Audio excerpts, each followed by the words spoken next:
Hi, this is the competition proctor for mobile robotics technology. This is Team C, and this is the first and only time I'm seeing this team perform their presentation for the competition. Hi, I'm Ravi Shah, And I'm Amshu Mundi. and we are both freshmen at Mateo Valley High School. We are on Team C. So here's the challenge. We have a field here with 9 goals. There are 4 different ways that you can score points. One is breaking a blue row, which involves putting a red ball in between a row of blue to cancel out that row. Descoring a blue ball, which gets you 1 point. Making a red row, which gets you 6 points. So it's like tic-tac-toe. If you get 3 in any row, diagonal, or column, then you get 6 points. And if you score a red ball, you get 1 point. Also, it's a 2-minute run for driver skills and then a 2-minute run for autonomous skills. The max autonomous skills is 50 points and the max driver skills is 125 points. So here's some brainstorming about the challenge. So right when we first saw the challenge, we decided to come up with a few designs just to look between and then find which one is our favorite. The first one is called an H drive. It drives only forward and backwards. It takes in balls through a conveyor belt and then shoots it out through the hood. The second one that we have here is also an H drive, but instead of having a conveyor belt and shooting balls through the hood, it has a single flywheel that the ball goes up through the hood and shoots much faster out, but a little bit more inconsistent. And then here's our last idea, and this is our current design, which is called an X drive. As you can see here, the drive is made in like that X shape.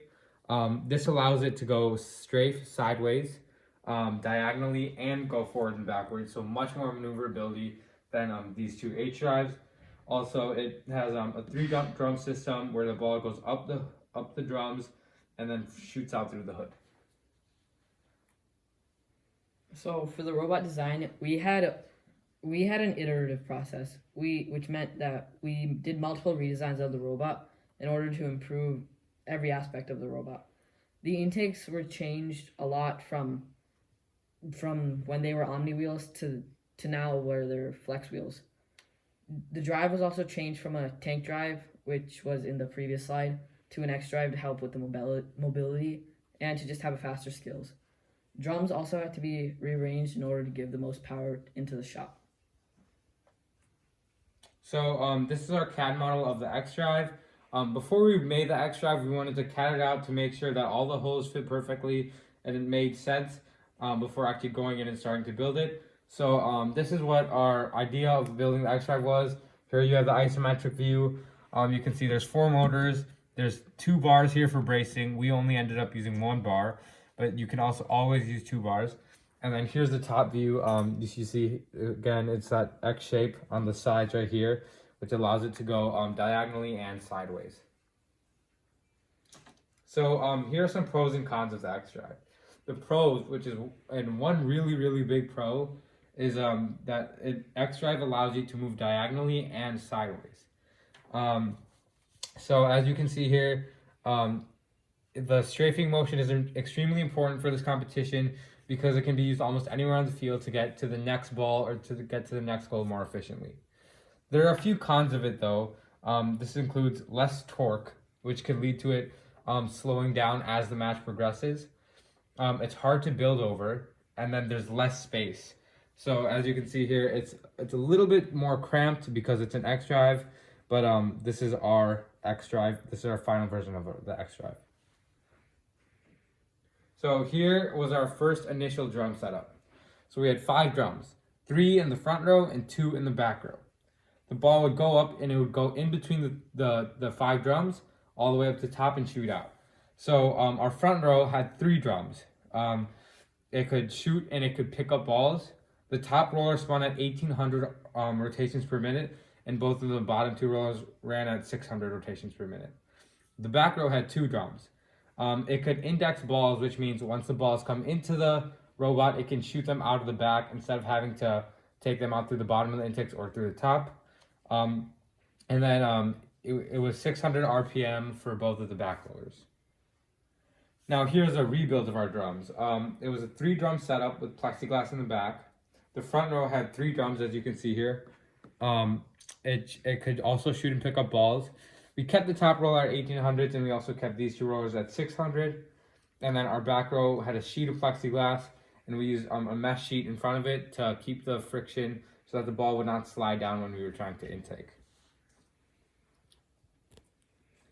Here is a picture of our final intakes.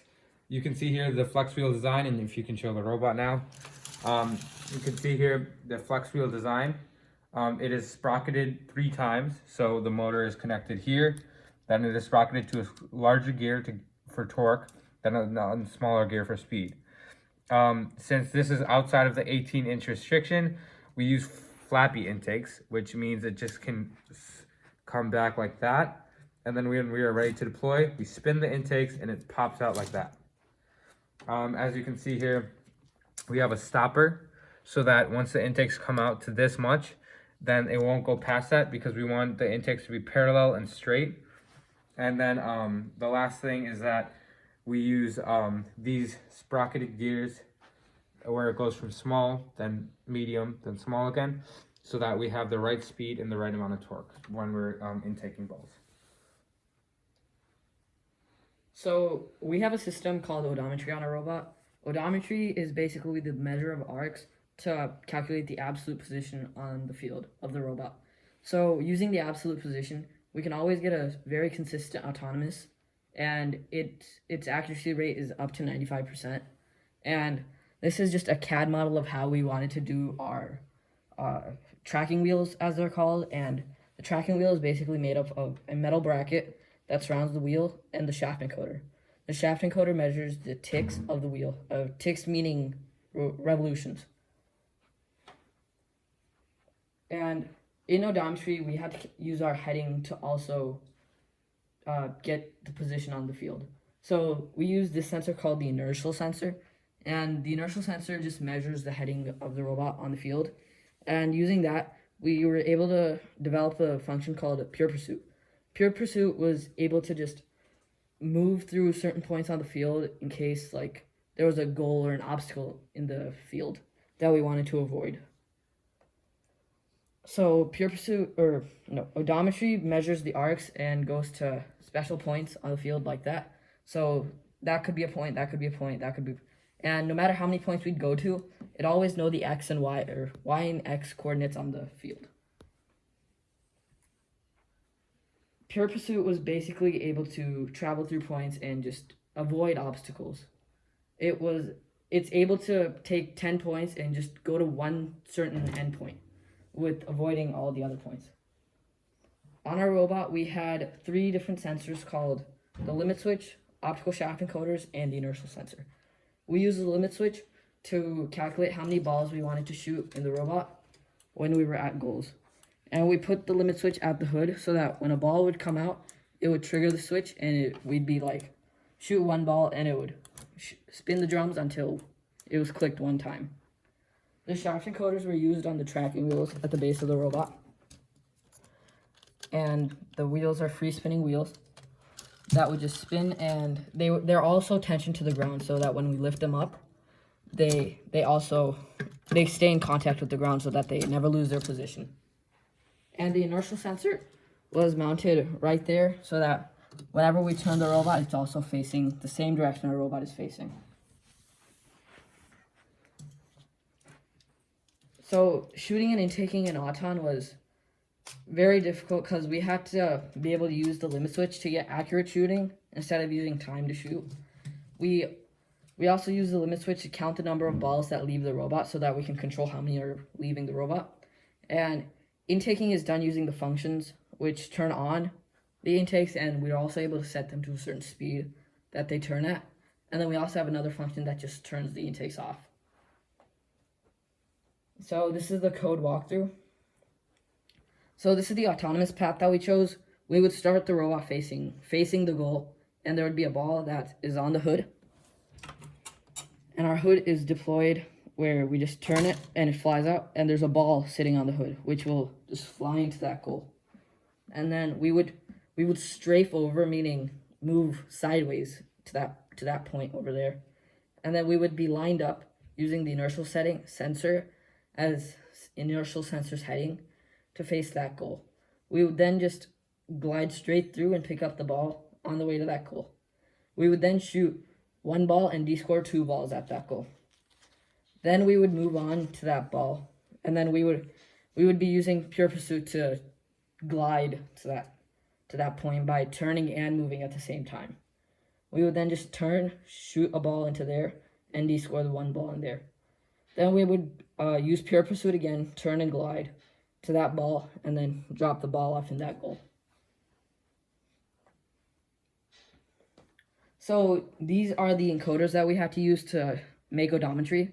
This is the shaft encoder on the left side of the robot, the shaft encoder on the right side of the robot, and the shaft encoder in the middle of the robot.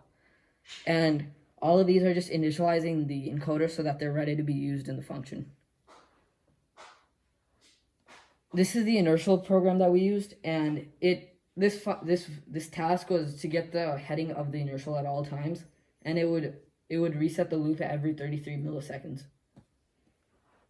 And all of these, so we made this function in mind to put 2 inertials on the robot to eliminate any drift. So that's why we have it named 1, and if we ever get a second inertial, we can always put a 2 in there. This is the limit switch counting function that we had, where we'd set the variable to 0 at the beginning, and then every time a ball would go in, it would add a number to the display. So we had a loop called PID, where we'd be able to, if we overshot a distance, we'd be able to bring the robot back to that distance slowly. That's all that PID is, and this is all the program that was used to calculate it. These are all variables that would be put into an equation that would cancel out all the drift. So this is the Pure Pursuit function, where we had a drive to point function, and then we'd be able to put our coordinate and then the speed and the max speed and the minimum speed, the x coordinate, the max speed, the minimum speed, the target heading from the inertial sensor, and then our KPs. Our KPs were what determined how much we wanted to overcorrect if we were to overshoot our destination. So this code right here is setting our base values for odometry, and SL, SR, and SS are basically measurements on the robot from the tracking center of the robot. So you can choose a tracking center anywhere on the robot. We chose that blue point as the tracking center, and SL, SR, and SS are just the distance from tracking center to the middle of the wheel, anywhere on the robot.